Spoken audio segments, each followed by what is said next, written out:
Hello நண்பர்களே! தமிழகத்தில் இனி இதற்கு தடை உத்தரவு.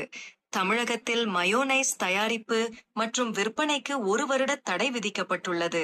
சால்மோனெல்லா, லிஸ்டீரியா போன்ற பாக்டீரியாக்கள் காரணமாக உணவு மூலம் பரவும் நோய்கள் ஏற்படும் அபாயம் இருப்பதால் இந்த நடவடிக்கை எடுக்கப்பட்டுள்ளது.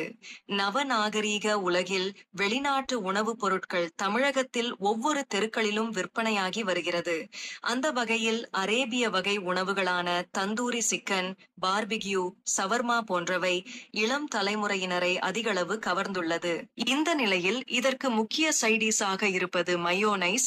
இந்த மயோனைஸை தயாரிக்க மற்றும் விற்பனை செய்ய தமிழக அரசு ஓராண்டு தடை விதித்துள்ளது.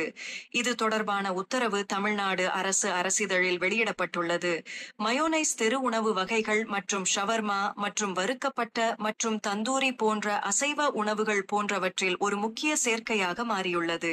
இந்த நிலையில் தமிழக அரசின் அறிவிப்பின்படி சால்மோனெல்லா டைபிமுரியம், சால்மோனெல்லா என்ட்ரிடிடிஸ், எஸ்கெரிச்சியா கோலி மற்றும் லிஸ்டீரியா மோனோசைட்டோஜென்ஸ் போன்ற தீங்கு விளைவிக்கும் பாக்டீரியாக்களால் மாசுபடுவதால் முட்டைகளால் செய்யப்பட்ட மயோனைஸ் உணவு மூலம் பரவும் நோய்களுக்கு அதிக ஆபத்தை ஏற்படுத்துகிறது.